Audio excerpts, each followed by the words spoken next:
everyone, this is Bonnie Chandler, back to continue our study on Pride and Prejudice. If you didn't get the opportunity to watch my first video, go ahead and pause this one and go watch that one first so that you'll know where we're at in the story. And yes, today I did do my hair a little bit more authentic for the late 18th and early 19th century. Chapter 6. The ladies at Longbourn soon waited on those at Netherfield. The visit was returned in due form. By Jane, this attention was received with the greatest pleasure, but Elizabeth still saw superciliousness and could not like them. It was generally evident whenever they met, Jane and Mr. Bingley, that he did admire her, and to her it was equally evident that James was yielding to the preference to which she had begun to entertain for him from the first, and was in a way to be very much in love.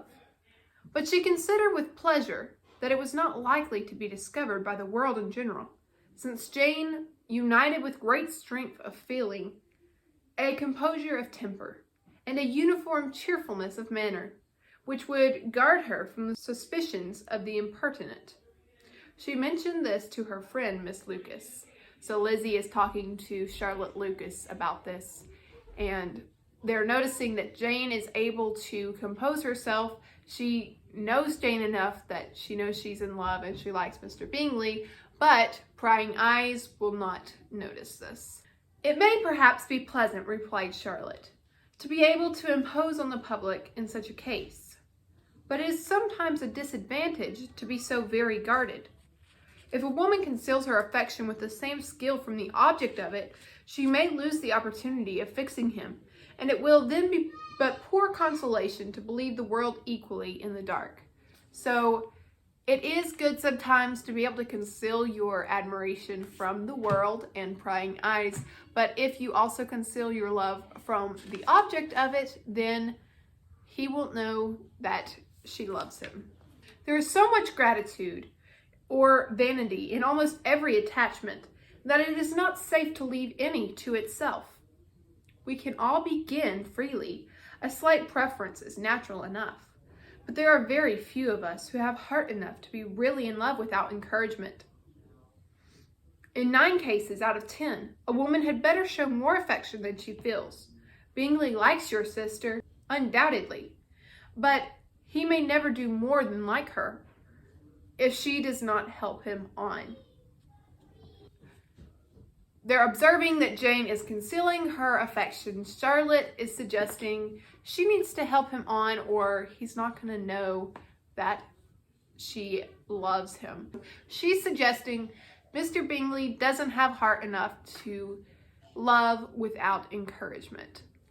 That goes back to Mr. Bingley's weak character. Mr. Bingley has to be helped on or he's not going to pursue Jane. But she does help him on as much as her nature will allow. If I can perceive her regard for him, he must be a simpleton indeed not to discover it too.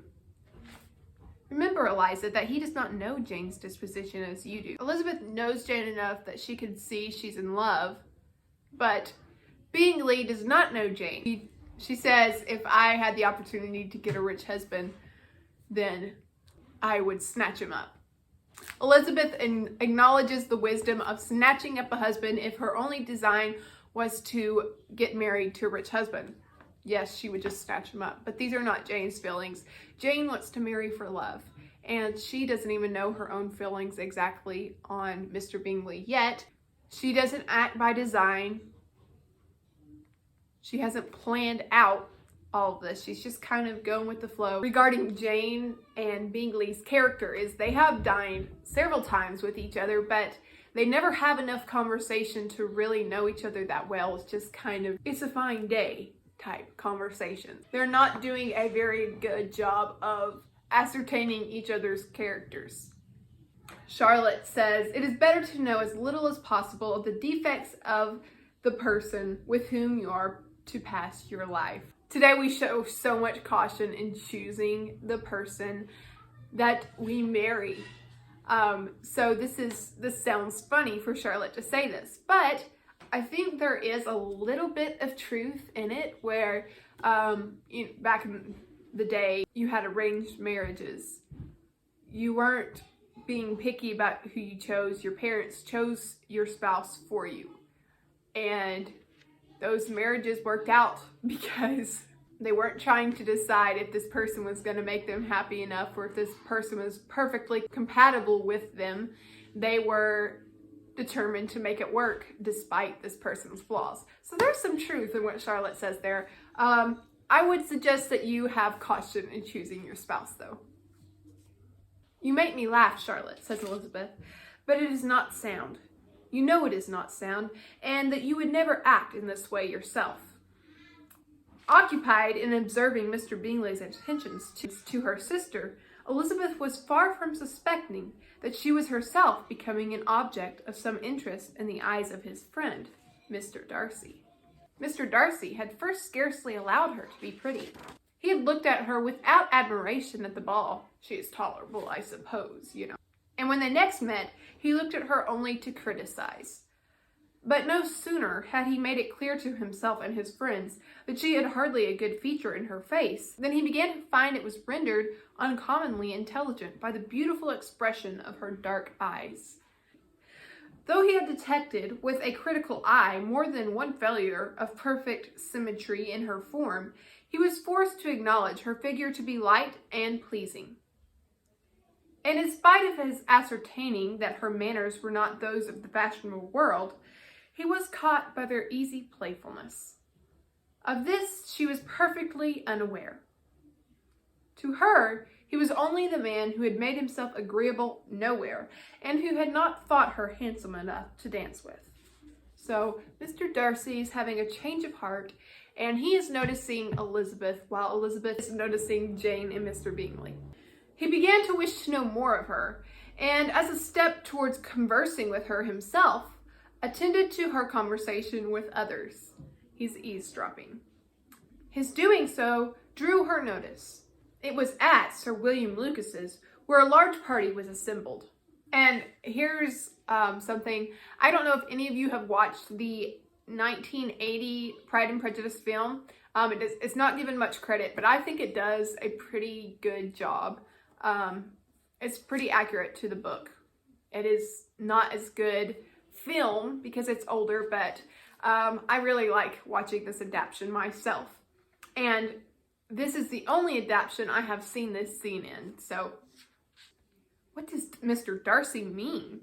Said she to Charlotte, by listening to my conversation with Colonel Forster.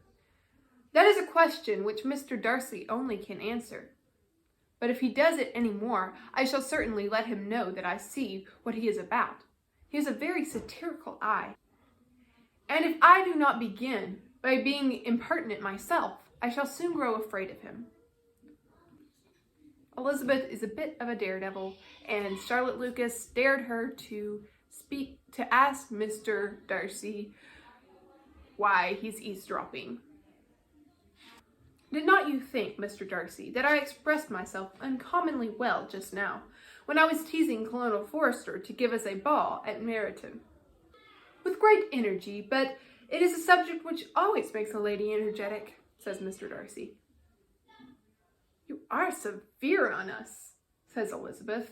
It will be her turn soon to be teased, says Miss Lucas. I am going to open the instrument, Eliza, and you know what follows. And so she has Eliza play. Eliza says, you are a strange creature in a way of a friend. That whole scene is in the 1980 film, which is pretty cute. Her performance was pleasing, though by no means capital. Mary had neither genius nor taste, the air of someone who played very well, but she didn't play that excellent. She wasn't excellent enough to match the degree of her vanity. Elizabeth, easy and unaffected, had been listened to with much more pleasure, though not playing half so well. So Elizabeth doesn't play as well as Mary, but she's not trying to impress, and she doesn't have any high airs like she's a good pianist. The audience enjoyed Elizabeth's playing more than Mary, even though Mary is better. Poor Mary. Mr. Darcy is watching this and he's kind of indignant that they are taking this time instead of conversing like people. They are dancing and being wild and crazy. So it has a little bit of his reflections here. Then Sir William Lucas comes and stands beside Mr. Darcy and says, "What a charming amusement for young people this is, Mr. Darcy," even though Mr. Darcy was just thinking the opposite. "There is nothing like dancing after all. I consider it as one of the first refinements of polished societies." "Certainly, sir. And it has the advantage also of being in vogue amongst the less polished societies of the world. Every savage can dance." That's what Mr. Darcy said. Sir William only smiled. "Your friend performs delightfully," he continued after pausing, on seeing Bingley join the group. So Bingley's joined the dance. So here's Mr. William Lucas trying to be a matchmaker. So he's asking Mr. Darcy if he enjoys dancing. He's like, "I bet you're just as good as your friend." He's chatting and chatting with Mr. Darcy. Mr. Darcy isn't really contributing to the conversation. He sees Elizabeth walking towards them in the room, and he was struck with the notion of doing a very gallant thing, and called out to her, "My dear Miss Eliza, why are you not dancing? Mr. Darcy, you must allow me to present this young lady to you as a very desirable partner." You're reading this book through the first time you hear this and you're like, oh no, poor Lizzie, she's gonna be rejected again. You cannot refuse to dance, I'm sure, when so much beauty is before you. And taking her hand, he would have given it to Mr. Darcy, who, though extremely surprised, was not unwilling to receive it, when she instantly drew back. So Mr. Darcy was actually not unwilling to take her hand as Mr. Lucas handed it to him. But Elizabeth drew her hand back. She's been hurt before. She is not going to be rejected again. And then she replies very sensibly, "Indeed, sir, I have not the least intention of dancing. I entreat you not to suppose that I move this way in order to beg for a partner." I would be mortified if someone assumed that I was trying to get a partner by moving closer to them. And so she just comes out and says, please don't assume that that's why I moved this way in the room. Mr. Darcy, with grave propriety, requested to be allowed the honor of her hand, but in vain. Propriety is the state or quality of conforming to conventionally accepted standards of behavior or morals. Mr. Darcy sees what's proper to do in this moment. He doesn't want to embarrass Elizabeth. I think this was a very gallant thing for him to do. Mr. Darcy requested to be allowed the honor of her hand. So he's saying it would be an honor to dance with her, even though it wasn't his idea. But in vain. Elizabeth was determined, nor did Sir William at all shake her purpose by his attempts at persuasion. Mr. Darcy is so cool. All this time we've been thinking, oh, Mr. Darcy's so stuck up. Mr. Darcy was aware of Elizabeth's feelings and did the right thing in offering his hand so as not to embarrass her. That was the proper thing to do. Granted, at this point, he had been admiring her dark eyes, but it was not his plan to dance, and he kind of rescued her from this possibly could have been embarrassing situation. "You excel so much in the dance, Miss Eliza. It is cruel to deny me the happiness of seeing you, and though this gentleman dislikes the amusement in general, he can have no objection, I am sure, to oblige us for 1/2 hour. Mr. Lucas is a little bit annoying." "Mr. Darcy is all politeness," said Elizabeth, smiling. "He is indeed, but considering the inducement, my dear Miss Eliza, we cannot wonder at his complaisance, for who would object to such a partner?" I would be so embarrassed in this situation. I hate it when people try to set me up like that. So I can imagine Elizabeth's embarrassment, and she just wants to get out of this situation. Elizabeth looked archly and turned away. Her resistance had not injured her with the gentleman, and he was thinking of her with some complacency when thus accosted by Miss Bingley. So Her resistance and not wanting to dance had not injured her with Mr. Darcy. This does not make him think any less of her. She wasn't trying to get his attention or anything. Even though she was placed in this embarrassing situation, she was composed and she was steadfast that she was not going to dance. She was not going to do that to Mr. Darcy. He was thinking of her with some complacency when thus accosted Miss Bingley. "I can guess the subject of your reverie." "I should imagine not. You are considering how insupportable it would be to pass many evenings in this manner, in such society. And indeed, I am quite of your opinion. I was never more annoyed. The insipidity, and yet the noise, the nothingness, and yet the self-importance of all these people. What would I give to hear your strictures on them?" And so Miss Bingley thinks she's being incredibly clever. It's also worth noting Miss Bingley likes Mr. Darcy. This is the first, I think, we see her just trying to sweet talk him and trying to state her opinion in a way that it matches his. And she thinks she is speaking his mind, but she's terribly wrong. Mr. Darcy says, "Your conjecture is totally wrong, I assure you. My mind was more agreeably engaged. I have been meditating on the very great pleasure which a pair of fine eyes in the face of a pretty woman can bestow." Miss Bingley immediately fixed her eyes on his face and desired he could tell her what lady had the credit of inspiring such reflections. I think she's trying to be like, "Is it my eyes?" Mr. Darcy replied with great intrepidity, "Miss Elizabeth Bennet." "Miss Elizabeth Bennet?" repeated Miss Bingley. "I am all astonishment. How long has she been such a favourite? And pray, when am I to wish you joy?"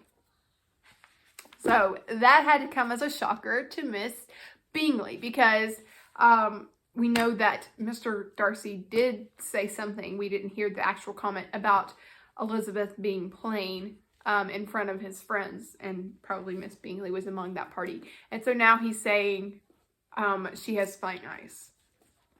He is not ashamed to admit that he admires Elizabeth Bennet, even though he knows Miss Bingley will think that's crazy. Let's compare that to Mr. Bingley, who needed his sister's approval before he would allow himself to like Jane. That is exactly the question I expected you to ask. A lady's imagination is very rapid. It jumps from admiration to love, from love to matrimony in a moment. Doesn't Mr. Darcy know us women? Mrs. Bingley goes on very meanly to say, "Nay, if you are so serious about it, I shall consider the matter as absolutely settled. You will have a charming mother-in-law, indeed. And of course she will always be at Pemberley with you." Mrs. Bingley is very snotty. He listened to her with perfect indifference. He does not care what Miss Bingley thinks. While she chose to entertain herself in this manner, and as his composure convinced her that all was safe, her wit flowed along. So she just keeps going on and on. She thinks she's so witty, but he is not listening to her. Also, let's take a note on what kind of women Mr. Darcy is attracted to. Miss Bingley is on a chase. She is doing everything she possibly can to get in Mr. Darcy's way, to speak his mind, what she thinks he's thinking, and to draw his attention. While Elizabeth Bennet is completely resistant to him. She does not want to be in his way. She does not want to even meet with him because she thinks he dislikes her. And Elizabeth's resistance does not injure Mr. Darcy. He is not looking for the admiration of a woman. He will freely admire Elizabeth without having any love in return. It's very different from Mr. Bingley, whose love is not strong enough to love without being loved back. So that's the end of chapter 6. Please like this video and please subscribe so that you can see the rest of the videos and join us for our book club. This is Bonnie Chandler with Tent Pegs and Milk, training you to be as harmless as doves, as wise as serpents, equipping you to serve milk and build tent pegs. Thank you.